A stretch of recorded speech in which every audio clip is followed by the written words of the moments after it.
அனைவருக்கும் வணக்கம்.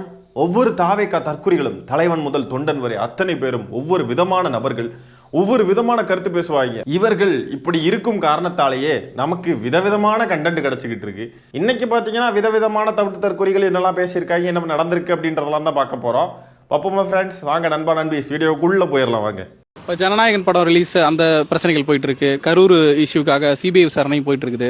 தொடர்ந்து விஜய் பிரச்சனைகளுக்குள்ள இருந்துட்டு இருக்காருன்னு சொல்றாங்க. அதெல்லாம் சால்வ் பண்ணி வெளியில வருவார். அதான் இஷ்யூஸ் எப்படி பாக்குறீங்க? அதுக்கு ஏன் இவங்க இவ்ளோ இது பண்றாங்க அப்படின்றது எனக்கு தெரியல. யார் பண்றாங்க? ஸ்டேட் அண்ட் சென்ட்ரல் ரெண்டுமே தான். ஸ்டேட்டுக்கு என்னமா சம்பந்தம் இருக்கு? சிபிஐ வழக்கா இருக்கட்டும், ஜனநாயகன் பிரச்சனையா இருக்கட்டும், ஸ்டேட்டுக்கு என்ன சம்பந்தம் இருக்கு? சிபிஎஸ்சியை கண்ட்ரோல் பண்றது என்ன ஸ்டேட்டா? சரி, சிபிஐ வழக்கு எடுத்துக்கிட்டா அந்த வழக்கு ஸ்டேட்டுக்கிட்ட இருந்துடவே கூடாதுன்னு ஒப்பாரி வச்சு அடம் பிடிச்சி சிபிஐ கிட்ட அப்போ ஏன் கொண்டு போனீங்க? சிபிஐ கிட்ட போனால் நீங்கள் சென்ட்ரலை பற்றி தானே பேசணும், எதுக்கு ஸ்டேட்டை பற்றி பேசுறீங்க? அடம் பிடிச்சி கொண்டு போனீங்களே, அப்புறம் எதுக்கு ஸ்டேட்டை போட்டு பேசுறீங்க? ஸ்டேட்டுக்கு பெருசாக சம்பந்தம் கிடையாது. சென்ட்ரல் கரெக்ட் தான். பட் தென் பெருசா இவங்க எதுவுமே வந்து ஒரு ஃபேமஸான ஒரு ஆக்டர் கெரியர் உச்சம் அப்படின்னு சொல்றாரு. அவ்வளோ பேர் அவருக்கு சப்போர்ட் பண்றாங்க. ராஜீவ் காந்தில இருந்து சப்போர்ட் பண்றாங்க. இவரே அவருக்காக ஒரு இது பண்ணல. ராகுல் காந்தி சொல்றீங்களா? ராகுல் காந்தி ஐயோ, எதே ராஜீவ் காந்தியா? அது ராகுல் காந்திமா. சுச்சோ, நான் தான் சொன்னேன்ல, நம்மெல்லாம் ஷாக் ஆகிற அளவுக்கு இவங்கெல்லாம் பேசுவாங்க, நடந்துக்குவாங்க, விதவிதமா இருப்பாங்க. விதவிதமா ஒருத்தருடைய தற்குறித்தனம் இன்னொருத்தர் கிட்ட இருக்காது. ஏன்னா அவங்கள விட இவங்க பயங்கர தற்குறியா இருப்பாங்க. இவங்க கிட்ட இருக்கிறது இன்னொருத்தவங்க கிட்ட இருக்காது. ஏன்னா இவங்களை விட அவங்க தற்குறியா இருப்பாங்க. என்னவென்று சொல்வதம்மா இப்படிப்பட்ட தற்குறித்தனத்தை? என்ன எழவியாது? ஏன் ஸ்டேட்ல இருந்து யாருமே ஏன் அவருக்காக ஒரு சப்போர்ட் பண்ணல அப்படின்றதுதான். சிஎம் ட்வீட் போட்டிருந்தாரு, இந்த மாதிரி விஷயங்கள் பண்ணக்கூடாது அப்படின்னு சொல்லி. இந்த மாதிரி விஷயம் பண்ணக்கூடாதுன்னு போட்டிருந்தாரு. விஜய்க்கு சப்போர்ட் பண்ணி எதுவுமே போடல. ஏமா தெரியாம தான் கேட்குறேன், நீங்க விஜய் என்ன நினைச்சுக்கிட்டு பேசுறீங்க?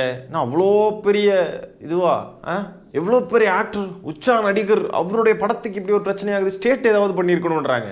என்ன பெரிய ஆக்டர், என்ன ஸ்டேட் எதுக்கு பண்ணணும்? அவர் யார்? முதல்ல ஒரு நடிகன் தானே.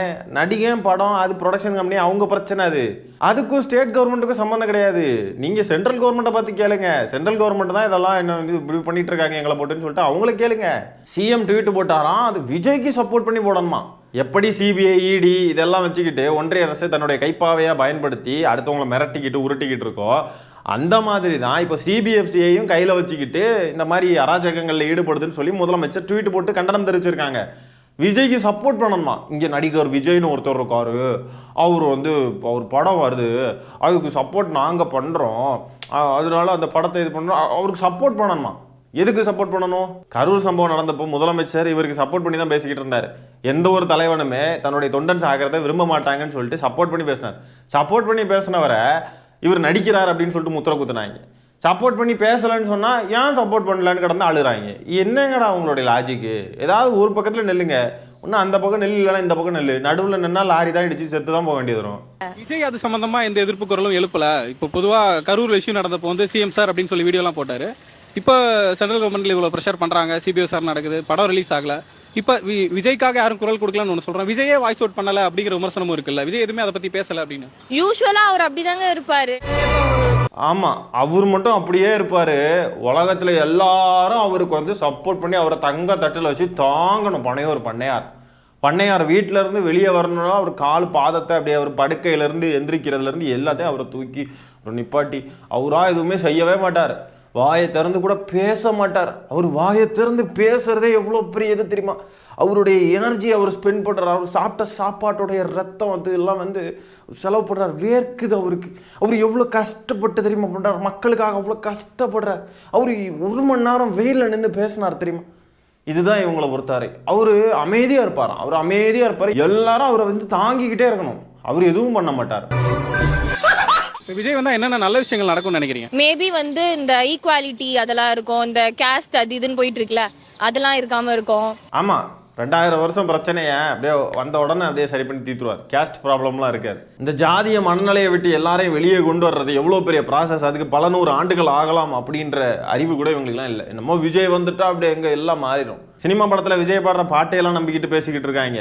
அப்போ கேஸ்ட் ரிலீஜன் மாதிரியான சென்சிட்டிவ் இஷ்யூஸில் அவங்க பெரிய அளவில் கருத்து சொன்னதில்லை விஜய் இது வரைக்கும். ஒரு ஸ்டாண்ட் எடுத்ததில்லை. அது எப்படி பார்க்குறீங்க? அப்படிலாம் இல்லையே, சொல்லியிருக்காரு நிறைய இதுக்கு சப்போர்ட். கவின் படுகொலை சம்பந்தமா அவர் எதுவுமே பேசல எங்க. அது பத்தி பேசல, பட் வந்து மாநாடுல அது பத்தி பேசினாலும் அந்த சாங்ல அந்த அது பத்தி இருக்கும்னு நினைக்கிறேன் நான். சொன்னேனா பாட்டில் வருது இல்லையா, அதை பார்த்து தான் நம்பிக்கிட்டு இருக்காங்க. உங்க விஜய் உயிரெடுக்க வரேன் நான் பாட்டில எல்லாம் வரும் பாருங்க, பாட்டையெல்லாம் பார்த்து தான் நம்பிக்கிட்டு இருக்காங்க. விஜய் பாட்டில் சொல்லியிருக்காரு, அப்போ உண்மையாக நடக்கும், எல்லாம் அவர் சொல்றதுல நடந்துரும் அப்படின்னு. எது இப்போ எப்படி நடக்கும்? முதல்ல இவங்க பேசுறதெல்லாம் எப்படி இருக்கு பாருங்க, ரொம்ப ஈஸி மாதிரி பேசுறாங்க. அரசியல் ரொம்ப ஈஸி, ஆள்றது ரொம்ப ஈஸி, தமிழ்நாட்டை ஆள்றது ரொம்ப ஈஸி, ஆனால் இந்த ஆட்சியாளர்கள் பண்ண மாட்டேங்கிறாங்க அப்படின்ற மாதிரி பேசிக்கிட்டு இருக்காங்க. அந்த ரேஞ்சில் பேசிக்கிட்டு இருக்காங்க. ஏதோ இப்போ ஒரு சட்டை வந்துட்டு உள்பக்கமாக மடிச்சிருக்கு அப்படின்னா அதை எப்படி வெளியே எடுத்து விட்டா, கை பார்த்தெல்லாம் வெளியே எடுத்து விட்டா அது நார்மலாக ஆயிரும்ல. இந்த ஈஸியான ப்ராசஸை ஏன் பண்ணாமல் இருக்காங்க அப்படின்னு கேட்குற மாதிரி இவங்கெல்லாம் பேசிக்கிட்டு இருக்காங்க. இவர்களின் அறிவே ஒரு விதமான அறிவு தான் மக்களே. அடுத்ததா இந்த ஃபெலிக்ஸ் ஜெரால்ட் அப்படின்ற ஒருத்தர் உண்டு இல்லையா, அவர் வந்து ஒப்பாரி வச்சிருக்காரு, அதை பார்ப்போம் வாங்க. என்னடா ஆச்சா, தாவேக்கா பயங்கரமான ஒரு சிம்பிளை செலக்ட் பண்ணிருக்காங்களே அப்படின்னு எனக்கும் தோணுச்சு. ஆனா இன்னைக்கு அந்த சிம்பிளே வந்து நிறைய பேர் வந்து ரொம்ப ரொம்ப கேவலமா, ஒரு எப்படி சொல்றது, ஒரு நாகரிகமே இல்லாம வந்து அந்த சின்னத்தை வச்சு கெட்ட வார்த்தையை வச்சு பேசிட்டு, கெட்ட வார்த்தைகள் வச்சு. எனக்கு ஒரு விஷயம் புரியல. ஃபர்ஸ்ட் ஆஃப் ஆல், உங்களால எப்படி அதை பேச முடியுது? அந்த வார்த்தையே நம்ம வந்து ரொம்ப க்ளோஸ் ஃப்ரெண்ட்ஸ் கிட்ட கூட பேசுறதுக்கு இப்ப எல்லாம் கூச்சமா இருக்கும். ரொம்ப ரொம்ப ரொம்ப அசிங்கமான வார்த்தைன்னு அத பொதுவெளியில ஒருத்தர் பேசுறாரு. அவர் வீட்டுக்கு போன அந்த வீடியோவை அவங்க பசங்க அந்த குழந்தைங்க பார்த்து அவங்க அந்த அதே வார்த்தையை சொன்னாங்கன்னா எப்படி ஆகும் இவரோட மனசு? இல்ல மனைவி கேட்டாங்கன்னா, இல்ல சொந்தக்காரங்க கேட்டாங்கன்னா, பொது இடத்துல போகும்போது இந்த வீடியோ நிறைய பேர் பாக்குறாங்கன்னு வைங்களேன், அவங்க தங்கச்சி ஒண்ணு கேக்குது, அதே வார்த்தையை சொல்லுது, நான் இப்படி பேசினேன், நான் ரொம்ப நல்லா இருக்குதுன்னு சொல்லிட்டு, அது எப்படிமா முடியும்? சகிச்சுக்க முடியுமா? எனக்கு அதுதான் புரிய மாட்டேன். அப்போ எந்தவித குற்ற உணர்ச்சியும் மனிதர்களுக்கு இருக்காதா? அப்படியெல்லாம் இருந்துதான் நம்ம எல்லாம் எங்கேயோ இல்லம்மா, அது எவ்வளவு அசிங்கம். சரி, நான் ஒரு தொடர்ச்சியா ஒரு கெட்ட வார்த்தையை பயன்படுத்திக்கிட்டே இருக்கேன்னு வைங்களேன், பொது வெளியில ஆன் கேமரால. பாருங்களேன் எந்த ரேஞ்சுக்கு பேசிக்கிட்டு இருக்காங்கன்னு. இப்படி எல்லாம் பேசுறாங்க. எப்படி உங்களால இப்படி பேச முடியுது? ஒரு பொது வெளியில ஒரு கெட்ட வார்த்தையை பேசுறாங்க. ரொம்ப நல்லவங்களாட்டு நடிக்கிறாங்களே. இவங்க கட்சி தலைவர் தான் சொன்னாரு, எங்களுக்கும் எல்லாம் பேச தெரியும், பேச வேண்டாம் தான் இருக்கும் அப்படின்னாரு. ஒரு கட்சி தலைவர் இப்படிலாம் பேசுறாரு, அப்ப அதெல்லாம் என்ன? பேச தெரியுன்றாரு, பேச முடியுன்றாரு. சரி, இதெல்லாம் ஒரு பக்கம் இருந்தா கூட இன்னொரு பக்கம் இப்படியெல்லாம் பேசுறாங்களே, இந்த தாவேக்காவுடைய விர்ச்சுவல் வாரியர்ஸ்னு அபியூசர் கூட்டம் இருக்கு. அந்த கூட்டம் என்னென்ன வார்த்தையெல்லாம் யூஸ் பண்ணுவானுங்க? அபியூஸ் பண்ணுவானுங்க, லிட்ரலி அபியூஸ். அவனுங்களை எதிர்த்து பேசிட்டா, அவனுங்க தலைவர் விமர்சனம் பண்ணிட்டா, அதுக்கு குடும்பத்தை இழுத்து போட்டு மார்க் பண்ணுவானுங்க. ஒவ்வொருத்தவங்களுடைய அம்மா அப்பா, கூட பிறந்த அக்கா தங்கச்சி, இல்லைன்னா பொண்டாட்டி இருக்கு, புருஷன் இருக்கு, யாருன்னாலும் சரி மார்க் பண்ணுவானுங்க. அதில் லிட்டரலாக பெண்கள்னு வந்துட்டா மார்க் பண்ணி கொச்சப்படுத்துவானுங்க. அவ்வளோ மோசமான நபர்களாக இருக்கானுங்க. மார்க் பண்ணி அபியூஸ் பண்ணக்கூடிய அந்த தவுட்டு தற்கொலை கும்பலை பார்த்து இந்த வார்த்தையெல்லாம் கேட்பாரா? எப்படி இவனுங்க இப்படியெல்லாம் மார்க் பண்ணுறானுங்க, அக்கா தங்கச்சியோட இவனுங்க பிறக்கலை அப்படின்னு கேட்பாரா? மடக்கு ஊதின்றது என்ன? மடக்கு ஊதி, ஆமாம் மடக்கு ஊதி சின்னம் தான் அது. அதில் என்ன மாற்று கருத்து இருக்கு? நீங்கள் அதுக்கு என்ன வேணால் வேற பேரை சொல்லுங்க, அது ஊதின்னு சொல்லலாம். அது என்ன மடக்கு ஊதின்னு தான் நாங்கள் சொல்லுவோம். என்ன இப்போ அதுக்குன்னு கேட்குறோம். இப்போ இதனால உங்களுக்கு அவ்வளோ ஹர்ட் ஆகுது, அவ்வளோ கஷ்டமாக இருக்கும் எங்களை இப்படிலாம் பேசுகிறாங்கன்னு. உங்கள் கட்சியுடைய பொதுச் செயலாளர் வந்துட்டு தமிழக வெற்றி தேவட சின்னம்னு சொன்னார். ஆமாம், அதை என்ன எடுத்து வச்சு பேசுவோம் தான். தேவட சின்னம், தேவட கட்சிக்காரங்க, மடக்கு ஊதி கட்சிக்காரங்கன்னு நாங்கள் பேசுவோம் தான். இதுக்கே இவ்வளோ கோவம் வருதுன்னா உங்களுக்குலாம், ஒரு வார்த்தையை வந்து டைரக்டாக உங்களை யூஸ் பண்ணாமல் மடக்கு ஊதி அப்படின்ற ஒரு வார்த்தையை தான் யூஸ் பண்ணுறோம். தேவட சின்னம்னு நாங்கள் சொல்கிறோம். இதுக்கே உங்களுக்கு இவ்வளோ கோவம் வரும்னா, எங்கள் குடும்பத்தை அபியூஸ் பண்ணுறீங்க, எங்களை அபியூஸ் பண்ணுறீங்க, எத்தனை கெட்ட வார்த்தை யூஸ் பண்ணுறீங்க, தலைமுறையாக தோண்டி யூஸ் பண்ணுறானுங்க. அவ்வளோ அபியூஸு. ஃபேஸ்புக்கு, இன்ஸ்டாகிராமு, மெசஞ்சர்லாம் எடுத்து பார்த்தா கெட்ட வார்த்தையா, டெத்து த்ரெட்ஸு, அபியூஸ்னு அவ்வளோ பண்ணுறானுங்க. இதெல்லாம் பார்த்து கேட்க மாட்டீங்களா நீங்கள்? அப்படி தாண்டா பேசுவோம். உங்கள் வெர்ச்சுவல் வாரியர்ஸ்லாம் முதல்ல நிப்பாட்டுட்டோம், அதுக்கு பிறகு நாங்கள் நிற்கிறோம். அவனுங்க அடிச்சுக்கிட்டே இருப்பானுங்களாம், இங்கே வாங்கிக்கிட்டே இருக்கிறதுக்கு நாங்கள் என்ன அன்னை தலசாவா? இவங்க மட்டும் பேசிக்கிட்டே போவாங்களாம். இங்கே எல்லாரும் அட்ஜஸ்ட் பண்ணிக்கிட்டு பொறுத்துக்கிட்டு இருக்கணும். அரசியல் நாகரிகம்னு நாகரிகமாக தான் பேசுகிறோம்.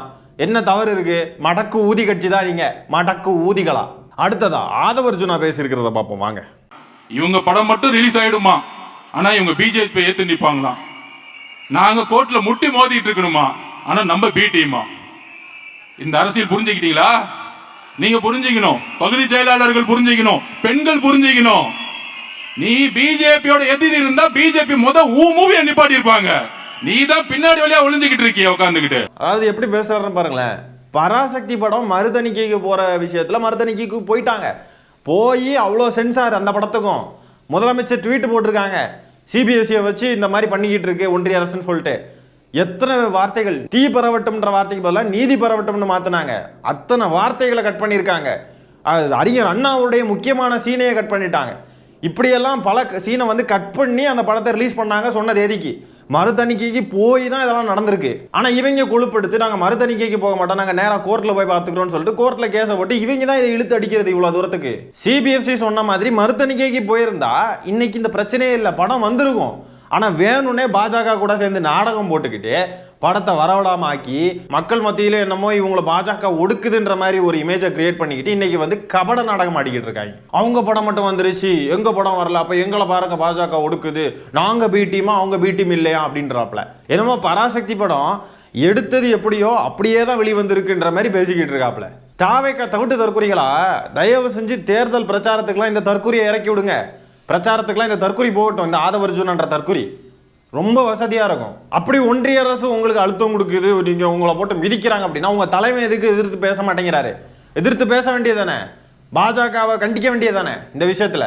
ஏன் மூடிக்கிட்டு இருக்காரு வாயை? எதுக்கு மூடிக்கிட்டு இருக்காரு? பராசக்தி டீம் ஒன்று ஒரு ரேசிங் கமிட்டிக்கு படத்தை அனுப்புகிறப்போ படத்தை தூக்கிட்டு ஒன்றும் கோர்ட்டுக்கு போகல, உங்களை மாதிரி ஒன்றும் ஓடி கோர்ட்டுக்கு போகல, கோர்ட்டுக்கு போய் படத்தை வரவிடாம ஆக்கல. அவங்களுக்கு படம் ரிலீஸ் ஆகிறது தான் முக்கியமான குறிக்கோளாக இருந்திருக்கு. ரிவர்சிங் கமிட்டி சொல்றதையும் செஞ்சாங்க, செஞ்சுதான் படத்தை ரிலீஸ் பண்ணியிருக்காங்க. தற்கொலை ஷில்பா குமார். தாவேகா கட்சியை பற்றி பேசணும்னு சார், நான் ஒரு விஷயம் நான் ரொம்ப ஆச்சரியமாக பார்த்தேன்.